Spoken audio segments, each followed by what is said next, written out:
అరకు పార్లమెంట్లో ఎన్నికల ప్రచారాన్ని హోరెత్తించారు ఎన్డీఏ కూటమి అభ్యర్థి కొత్తపల్లి గీత.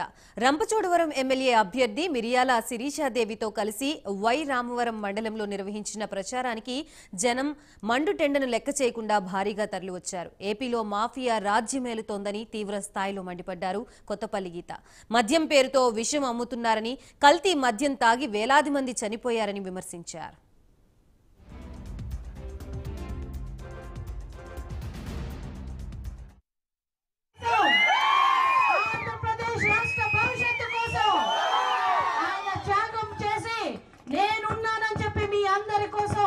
మీకు నేను భరోసాగా ఉంటాను. ఈ రౌడీ రాజ్యాన్ని మనందరి బిడ్డల్ని కాపాడుతానని చెప్పి ముందుకొచ్చారు. మనందరినీ కూడా అభివృద్ధి సున్నా చేశారు.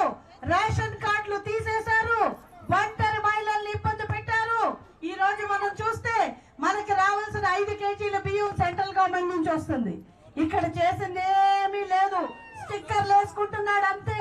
నేనేదో చేసేస్తున్నాను, నేను సంక్షేమం చేశాను, నేను మా ఇంటికి సంక్షేమం చేస్తే ఓటేయమంటాడు.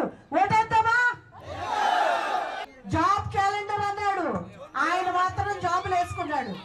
ఆయన ఇంట్లో వాళ్ళకి జాబులు ఇచ్చుకున్నాడు. గిరిజనేతల్ని మోసం చేశాడు.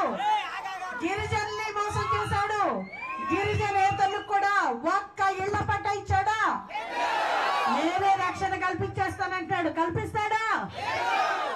ఈ రోజు మనం చూస్తే ఇంకా బెదిరించి, భయపెట్టి, కొట్లాడి ఏదో రకంగా మనల్ని ఇంకా మభ్య పెట్టాలని చూస్తున్నాడు. ఇందాక శిరీషమ్మ చెప్పింది, భార్యాభర్తలు తన్ని విడదీశాడు, ఆ అమ్మాయిని వంట చేశాడు, భర్త బాధకు గురయ్యాడు. మన జీవితాల్లో అలాంటివి మనం సహిస్తామా? ఇక్కడున్న అనంతోదయ భాస్కర్ మీ ఊరొస్తే ఏం చేస్తారు? తరిమి కొట్టండి.